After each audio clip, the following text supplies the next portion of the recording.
Hey everybody, welcome back to Sit Fearlessly. Woo woo! Yes.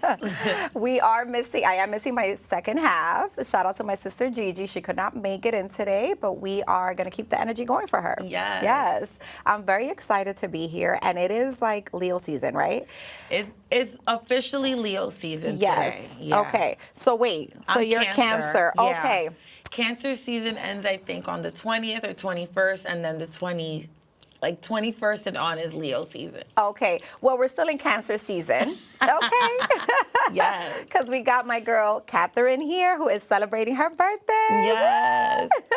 Happy birthday. Thank you. Yes. And shout out to one of my really good friends. Also, she's a Cancer. I love her. She's like my sister, my ride or die, my everything. Yes. Like when you want a supportive friend who just not only supports the good stuff, but supports all your shenanigans and doesn't judge you. That's us, yes. Cancers.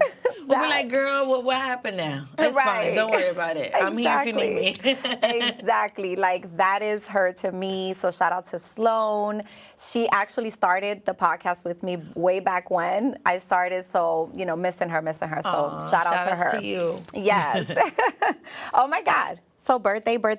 Yes, birthday and the launch of my talk show. It's been like a nice, happy weekend for me. I love it. So we have Catherine Nunez here, everybody, just in case you guys didn't know, but I'm sure you do because she is working. She is out there. I love your energy also, everything you put out there, like always looking so beautiful. So I know all of us girlies are like supporting you. We love it. Thank you. Yes, I love the support from all the girls. I get a lot of it. And I really want to this is why I wanted to start my own platform, just to start a community of Latina women that want to come and tell their story, you know, because I feel like we're not heard a lot of times. Like everyone expects us to always be beautiful, perfect, and happy all the time, but we have real life stuff going on. So I love that, and I love that. Women like you, so many of us are now coming out and talking about our Latin culture. I love that. Yeah. Because we need to unite together. I know there was a time where I was like, so I've had a lot of beautiful, amazing Black women always support me. Yes. But I was like, where is my Latino culture? Same. Yes. Same, girl. All my entire career, I've had a lot of beautiful African American women support me, put me on, help me in my career, and I love that, and I'm so grateful for that. But then I started realizing I don't have anybody within my own community, so I started feeling disconnected from my Latin culture and more connected to my I am an American, born and raised here, so that's when I was like, I need to start figuring out who I am, right? Yes. It started off with searching for who I really was inside. What am I? Who am I? What do I love? What are the things that I like about my Latin culture? Because I grew up here, so it's hard. Your parents come here too, and they want to Americanize themselves because they want to fit in with the Americanos. Porque si uno no habla, if you don't speak English or if you eat too much Spanish food, it happens, so they don't want to feel judged, so they try to do all these American things. Yeah. And they forget that, I'm Latino and I want to learn about my culture. Yes. So where are the rice and beans, Mama? I'm trying to eat pasta. Yes, and we have to share our traditions with others. With our kids, with others, with, even with our friends, even if they're from different cultures, share our culture. So I love that, and I love that you have spinned it this way, and you're like, you know what? I want to start a talk show, but I want it to be rooted in my culture, my roots. And I love that. Intentional. Yes. I didn't want to just do something where I felt like it was just bringing people on. I want people to tell. Of course, I want to put everybody on and support, but I want people that really don't get a chance to tell their story to feel like, okay, this is my turn. It's about you. It's about if you came on my platform, I want you to dive in and tell everybody. I'm sure there's stuff you don't get to talk about because you're always interviewing people. So no one's asking you about you. Well, So. Yeah, absolutely. I love that. Thank you for doing that. Yes. And we're going to dive more into Tales of a Latina. Yes. But let's talk a little bit about your background. Yes. So let's talk about your video vixen days oh my God, to now being a powerhouse actress and talk show host. Tell us where it all started. So for me, I've always wanted to like be in the arts, but I was a young mom. I was a mom at 16, and so I didn't really get the opportunity that like a lot of young girls that want to get into modeling, they get signed to an agency at like 16, 17. I couldn't do that. I was like a mom, you know, but I always was interested. So when I turned 21 after I had my second son, I was like, I want to really pursue my dream and I want to get into modeling. So like I started researching like, you know, auditions, things like that. And I went to the Tyra Banks, nice. You know, when she was doing the 5, 6 and under. Right. That was the only thing I qualified for. And went to that, and it was like a huge thing in New York. There was a stampede and everything. I almost made it past like the second round, but the stampede happened, and then like it was like a shit show. So that was the first time my dream kind of like got shattered, where I was like, oh, maybe this isn't for me. It's too far-fetched. But fast forward, after that experience, I met this girl that I went to grammar school with. Her name was Melissa. I don't speak to her now, but she is one of the people that kind of put me on, because she was like in radio at the time. And she was like, oh, you know, maybe you can help me. First, I was just helping her, like doing little things or just going with her to events. Not like her assistant, but like just there, like in the vibes. And then they started like this thing called Strawberry Blunt Girls. It was like an all-female hip-hop blog.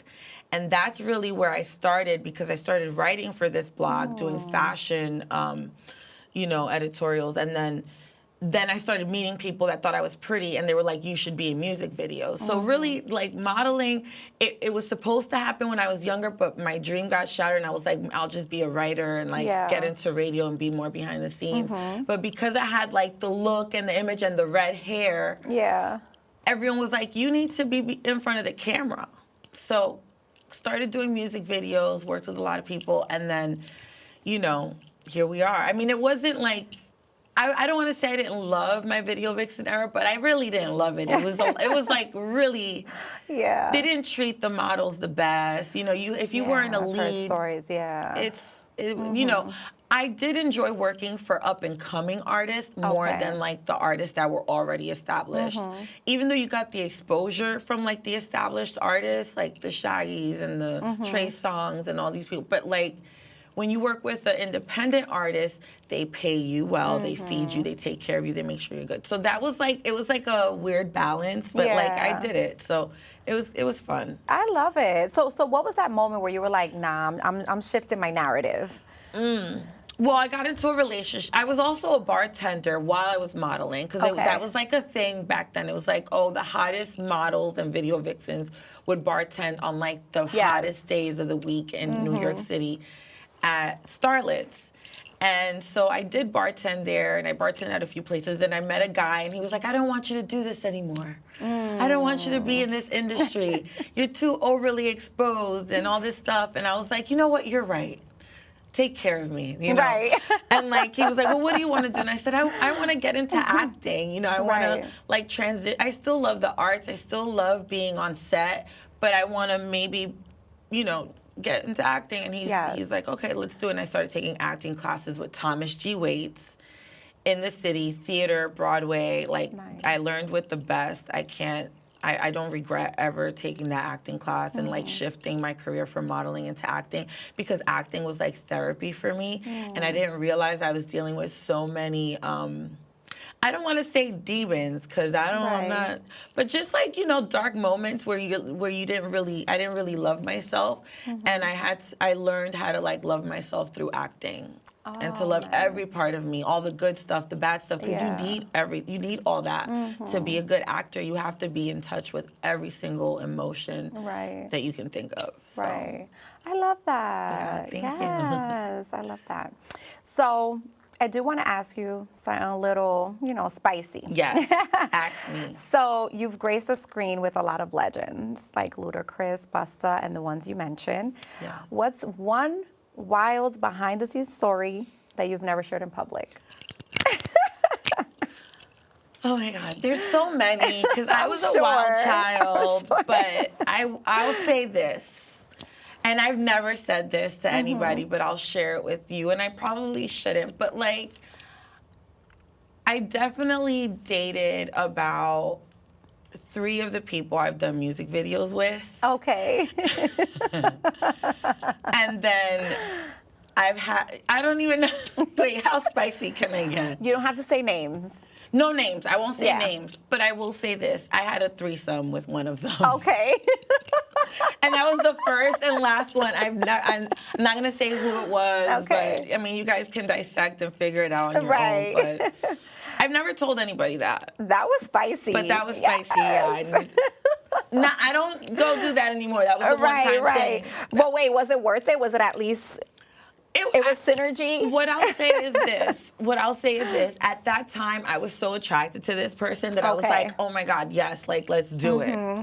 It was with another girl. The girl I wasn't so attracted to. Okay. But I was attracted to the idea of, like, having this fun, like, experience. And then... when I saw that, it was just gonna, like, I'm the type of girl, I need to be number one. If I'm not number one, and not saying that it was like while it was going on that I felt like I was a number one, that wasn't it. It was more so like after the fact, I felt like, you know, I wasn't number one anymore. Like, he already got what he wanted, so it was like, okay, I already did this with you, it's time to, like, move on. Right. And I didn't like that, so I'm like, all right, bye. Well, that's good. I mean, at least it was in the moment, a good experience. It was in the moment experience. Yeah. It was great. We're still friends. Okay. Like, I can still, you know, text him and say hello, and you know, it's a vibe. But I wouldn't engage in that again. Right. See, I had it one time also. But mine, the other person I think was bamboozled into it. Yes. Okay. Yes. I think that's what happened. So I was like, okay, and. You know, we ended up just, like, kicking her out, and that's it. But also, like you, I would never do it again. Yeah, it's like a one-time thing. It's a one-time thing, yes. But thank you for sharing that. I love that, yes. Oh, my God. Okay. So, you went from being the face in music videos to creating spaces for other women's stories. What inspired you to shift that spotlight, right? Because the spotlight was always on you, and now you're sharing that spotlight with others. So I think for me, what shifted was that I felt like my story wasn't being heard. And if my story wasn't being heard, then definitely all these other women that are doing great things, even if it's on a smaller scale, aren't being heard. Right. And so I just felt like, okay, not even like on a smaller scale, but like that's what like started it, right? And then I said, I want to open up the platform to women that are established, have a blueprint, created this blueprint, are doing their thing already. And now the people that, the women and the men too, that probably didn't know or have the blueprint, now they can watch my show and be like, oh my God, I didn't know that this is all I had to do to start writing. I didn't know this is all I had to do to just get started, because I feel like people are scared to do things. And I was scared to do things, to even just produce my own show. I was scared too, but I had to do it to get out of like that fear zone and to prove to myself and to prove to others that you can do it. Yeah. It's not that hard. People sometimes get the misconception, like if you're a pretty girl, that's all you are and that's all you can be. And that's not true. That was like another thing for me to be like, okay, I'm not just a pretty face. I'm not just like a like people think I'm self-centered too, like sometimes, like that I'm all about myself. And it's like, no, I'm not.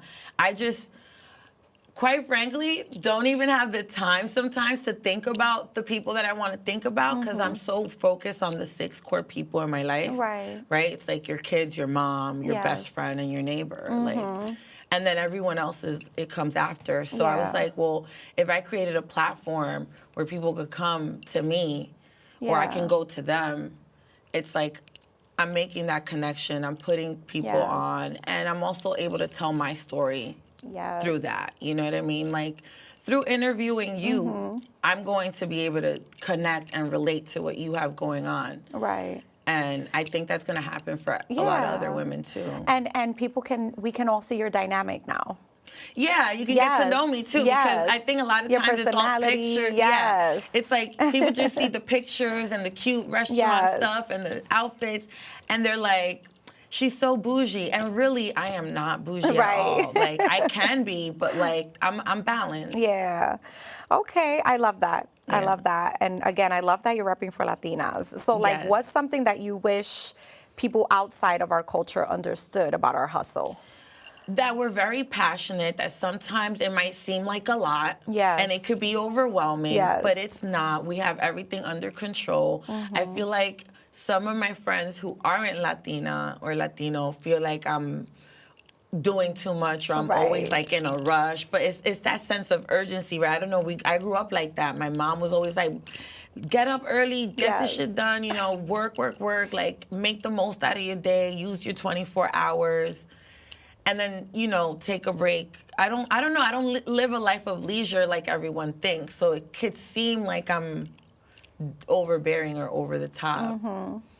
So I wish people understood that Latinas were just passionate and we just want to get things done because that's our culture. I love that you mentioned that. That makes me think of Love Island, the recent season. Yes, with Amaya Papaya, my baby. I love her. Like, that's my boo. And I love that. She stood up and she said, listen, this is how I speak. I'm Latina. I am passionate, you know? And then I love that her boo, Brian, I think it was. Yes. When he spoke up for her before he was her boo, I was like, oh my God, this is like a connection made in heaven. Yes. Because he understands. He understood her. And like, that sometimes makes me think like, oh my God. I've dated all different cultures. I've dated a white man. I've dated a Black, Haitian, Caribbean, American, all of the cultures. And I've dated Latin men, right? And at one point I said, I'm done with Latin men because there's so much, there's just too much. But then that moment made me miss what a Latin man does for their woman. They stand up, they protect. Like, that's what a Latin man does, and I love that. Like, that made me like realize, like, maybe I need to go back to my Latin. To our roots. I need to protect her. Yes. So when I first started doing like my shows and stuff like that, I used to hate listening to my voice. Oh my God. I used to hate it. And I also started it for that same reason. Right, to work on it. Yes, to work on it, to work on communicating, on engaging.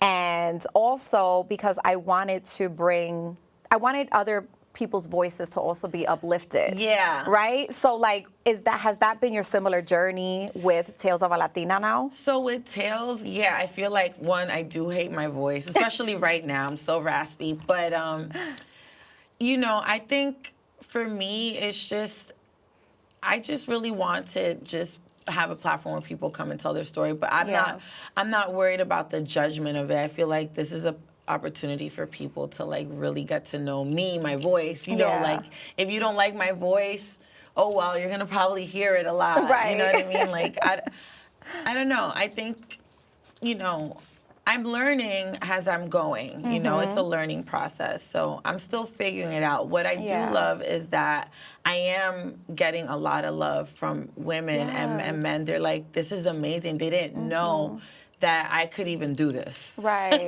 Like, that's the funny part to me. Listen, what I could say about you is that you are so unapologetically yourself. And I think that that's what I love the most about you. Oh, thank you. Yes, like the way you put yourself out there is like, this is me. Like, I love myself, like, I love that. And you know what's crazy? I filter myself a lot. Like, there's a lot more that I could, like, my friend be like, oh my God, you're actually really funny. Because I'm really funny in real life, but I don't post, like, these jokes and stuff because I worry about what people might say. Right. But there's so many things that I'm, like, in my head that I think about that are, like, so funny and so engagement and would, like, be attention grabbers. But I try to filter myself a little bit. So I'm learning how to be even more unapologetic with myself. Like, I'm getting there, Like, there was a time in my early days where people used to compare me to Cardi B, like with the ratchet. Not that she's ratchet, but those little ratchet things. It's okay, we all have that, yes. I have to be a sugar daddy too. But, I don't talk about that because it's like, I don't want people to judge me. Right. No, but I love it. And listen, you have stepped into a big birthday. So My it's 40th, time for yes. us not to think about what anybody thinks Yes. and just to be ourselves. Period. Yes. So I know you're writing your autobiography. Yes. Right? I love that. Kudos to you for that. Thank you. And that's also scary. It is. Because you're going to talk a lot about your history. Yes. Not just my history, but also like it's my life, right? So I'm exposing my family and their upbringing and everything that we went through, just so that I can be in this space today, you know? Right. And so that's why it has taken me a long time to put it out, because I'm trying to figure out what's the best way to be vulnerable without overexposing myself and making myself out to be like a victim too, because it's like that you can victimize yourself easily writing your book. Like, oh my God, I went through this, I went through that. No, I don't want to do that. I'm not a victim. I did go through a lot of stuff in my life as a young kid, even as a young girl. Like, I went through it. But people wouldn't know that because I don't walk around wearing my trauma on my back. Right. You know what I mean? Exactly. Yeah. So like, what part, if you could think of any part really quickly, like what part would you highlight that would be like a transformational moment in your life when you're like, that you're going to include in your autobiography? What part? I would have to say it's when, for me, and I don't know if this is me being selfish, because I want to say like my kids, right? Like you want to say like when I had my kids, but that really wasn't it for me. For me, it was when I decided to take my life, my life and everything I was dealing with into my own hands and really like, I'm in charge. Control. Not you, not my mom. I used to live at my mom's house. So, you know, when you live in your mom's house and you're raising kids with your mom, there's like that conflict. Like, I'm the, you know, for a while, it was like, who's the mom? Is it her? Is it me? So there was that. Like, it was a lot. So for me, I would have to say when I decided to transition from modeling into acting, like I said, was like therapy for me. I learned so much about myself through acting. I became more of an empathetic person. Like, I'm more understanding because I understand scenario. Like, you put yourself in other people's shoes. That's so interesting. So you're like, oh, wait, I know this experience. It's not my experience, but I can understand, I can relate. Let me be empathetic. So I would have to say, getting into acting and finally making that choice to like not just make acting like a career, but like my lifestyle. Not saying I'm acting like, you know, making believe all the time, but I'm being in tune. I'm very in tune with my emotions and my feelings, because I have to be. And so sometimes I do, like, we can have like a heated moment, or like, let's say I'm in a place and I have to take a step back because it can get ugly, and acting has helped me like be like, let me take a step back and think about what I'm gonna say, what I'm gonna do. So yeah. Oh, I love that. I love that. Well, we are at Sip Fearlessly. Yes. Right? So if you poured a glass of everything you've survived, what would the name of your drink be? Poured a glass of everything I've survived, what will my drink be? Yes. From rags to rubies. I mean, like, oh, I like that. From rags to rubies. I really, you know, people will look at your pictures on social media and they will make their own story up of you. Like, this person has this, like people think I have a man that finances my lifestyle. People think that, and if I did have a man that buys me nice things, that's great, but he doesn't finance my lifestyle. He's not in my brain telling me what to do with my career, my life. He might give me some suggestions, but let me tell you something. These men are not investing the way y'all think they are. Like, they're not. Okay. That part. They might do it the first 2 years to give, you know, to get what they want out of you, but they're not fully invested. And so for me, that's like, you know, it's from, I really did this shit, like from the bottom up. I made myself who I am now. Not a man, nobody made me. Because a lot of people like to take credit for what you've done just because they were in a little part of it. Because they were in a little part of the journey, they're like, I made you. No, you didn't. No one made me. I made me because I had the willpower to wake up every day and keep going. I could have much easily gave up. I could have much easily quit and just got a regular job. I didn't. You know, I've worked regular jobs, but I also had that hustle to use my 24 hours. Period. I love this. Period. Yeah. Yes. Unapologetically you. Period. Yes. I love that. So let's wrap it up with this. When you look back as a young girl from Weehawken, right? Yes. Okay. What would you tell her back then, which is, I guess, something similar you would tell like your daughters or other young Latinas to know about beauty, power, and purpose? Well, I would tell them 100% walk in purpose. You know, you're a beautiful woman. Use your beauty, but don't make it like the only thing that you have. You know, be very smart and intelligent and strategic and diligent out here, because when you're beautiful, especially if you're a girl that likes to look good and do your hair, and people they look at that and they will take advantage, will try to take advantage of you. And so I would say, you know, keep going, stay in them books, stay educated, just use up every single minute of the day for yourself, self-care, and walk in purpose. Know what your purpose is and know your value. 100% know your worth and your value, because when you have a purpose and you're building a legacy, it's very easy to want to do any and everything. You don't have to do it all. You just do whatever resonates with you and your soul. And that's it. You know what I mean? Like that's it.